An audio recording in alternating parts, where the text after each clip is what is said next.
Kalau kamu pengen dapetin bentuk badan sebagus mungkin, tapi kamu nggak pantau beberapa hal ini, maka kamu nggak akan bisa dapetin hasil maksimal. Setelah nerapin apa yang bakal aku ajarin di video ini, kamu bakal dapetin hasil yang lebih baik dari latihan kamu dan progres kamu gak akan mandek lagi. Ini juga kami terapin di GPT buat mastiin klien kami terus berprogres menuju body goals mereka. Sekarang aku bakal kasih bocorannya, jadi mending kamu tonton sampai habis.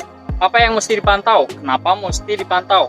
Beberapa orang mungkin bilang pemantauan ini nggak wajib, dan emang iya, nggak wajib kamu lakuin kalau kamu nggak mau maksimalin hasil latihan.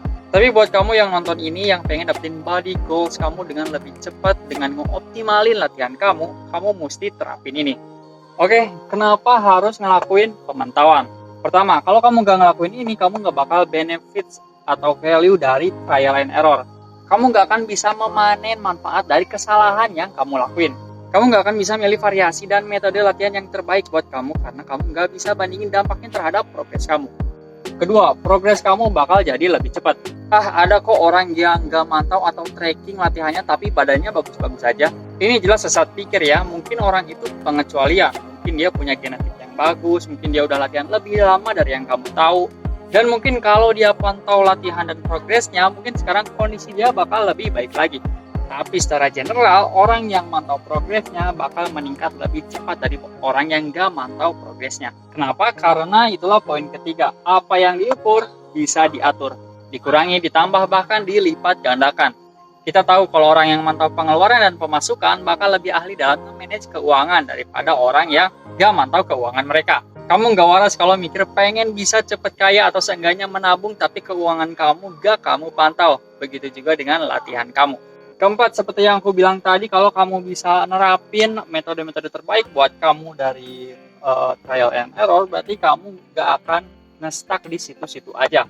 Percaya sama aku, banyak banget yang udah lama latihan tapi progresnya segitu-gitu aja cuma karena mereka males tracking. Ketika udah frustasi, baru deh mereka mulai track latihan mereka.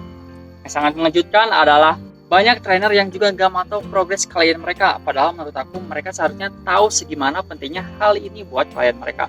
Kalau kamu punya trainer kayak gitu, mending minta dia tracking atau ganti trainer aja, karena kemungkinan dia nggak peduli sama goals yang pengen kamu capai dan cuma pengen easy money aja. Tugas trainer nggak cuma nyuruh lakuin gerakan ini itu dan ngitungin repetisi. Kalaupun kamu sekarang belum punya trainer, catatan dari pemantauan kamu akan sangat ngebantu trainer kamu kelak kalau kamu berminat hire trainer buat nerapin metode terbaik buat mempercepat progres kamu atau menjalankan kembali progres kamu yang macet. Oke, sekarang kita bahas apa yang mesti kamu pantau dan gimana cara terbaik buat mantau hal-hal ini. Buat pemantauan pada latihan ini tentunya ditujukan buat ngecapai progressive overload sesering mungkin. Ada orang yang ngomong, gue ingin kok progres gue sampai mana, gue gak perlu nyatet. Enggak, kamu gak akan selalu ingat proses kamu di setiap variasi split, gerakan, dan rentang repetisi. Kalaupun kamu ingat progres kamu saat ini, apa kamu ingat progres kamu 3 bulan lalu, 6 bulan lalu, atau tahun lalu? Enggak kan? Jadi jangan sok paling punya ingatan yang bagus karena kamu bukan Ustadz Adi Hidayat. Gimana cara pantau latihan kamu? Kamu bisa pakai catatan kertas, note di handphone, atau aplikasi khusus buat tracking latihan. Ada banyak di Play Store, kamu bisa search aja workout tracker atau gym tracker atau semacamnya.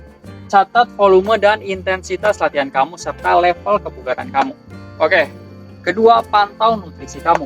Hasil latihan kamu sangat bisa diprediksi dari catatan nutrisi kamu, karena tentu aja nutrisi yang nentuin apakah kamu bakal naikin atau nurunin berat badan. Dengan kombinasi pemantauan latihan, kita bisa targetin apa yang bertambah dan berkurang di badan kamu. Kamu juga bisa hindari proses yang macet. Dan ini juga salah satu kesalahan yang saya lakuin secara pribadi. Saya nggak peduliin nutrisi, yang penting latihan saya optimal dan kerja keras. Alhasil progres saya sangat lambat. Tetapi setelah perbaiki hal ini, progres saya bisa kembali lancar. Dengan memantau nutrisi, kamu gak akan merasa terkekang, malah sebaliknya. Kalau kamu tahu batas asupan kalori dan berapa kebutuhan protein kamu bisa makan lebih bebas dan masih terus berprogres menuju body goals kamu. Jadi di acara nikahan, ulang tahun, atau lebaran, kamu bisa nikmatin quality time kamu tanpa harus paranoid dengan apa yang kamu makan. Kamu bisa pakai aplikasi MyFitnessPal buat tracking nutrisi kamu, atau aplikasi apapun yang cocok sama kamu. Dengan memantau nutrisi, kamu juga bakal jadi lebih paham tentang nutrisi, apa yang baik buat kamu dan apa yang enggak, dan gimana kamu bisa ngebentuk pola makan yang lebih sehat dalam jangka panjang tanpa harus ngilangin semua makanan enak yang kamu suka dari kamu. Pemahaman yang macet tentang nutrisi dan latihan seringkali apa yang bikin progres banyak orang macet, bukan kemalasan mereka. Selanjutnya, pantau berat badan kamu. Ini yang paling mudah dilakukan, tapi juga sering dihindari banyak orang karena masih belum percaya diri dengan berat badan mereka. Sebaiknya kamu timbang berat badan kamu tiap hari. Tapi jangan terlalu khawatir dengan fluktuasi harian berat badan karena itu hal yang normal. Berat badan gak ngasih tahu kamu keseluruhan progres kamu, tapi itu cuma satu indikator yang perlu diintegrasikan dengan faktor lain. Di GPT kami selalu ukur berat badan klien saat hari latihan buat disesuaikan dengan tujuan klien, dan kami kasih saran, rekomendasi, tips and trick yang bisa mereka terapin buat bantu mengatur berat badan mereka. Terakhir, pantau kondisi tubuh. Kamu bisa foto kondisi badan dan ukur lingkar tubuh. Di GPT kami lakukan ini di setiap physical assessment jika kliennya bersedia. Jika kliennya merasa nyaman, kami nggak akan ngelakuin pengukuran ini.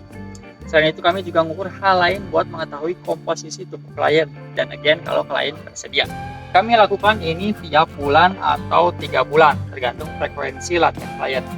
Ini nggak dilakukan terlalu sering karena ini merupakan perubahan-perubahan yang sifatnya jangka panjang.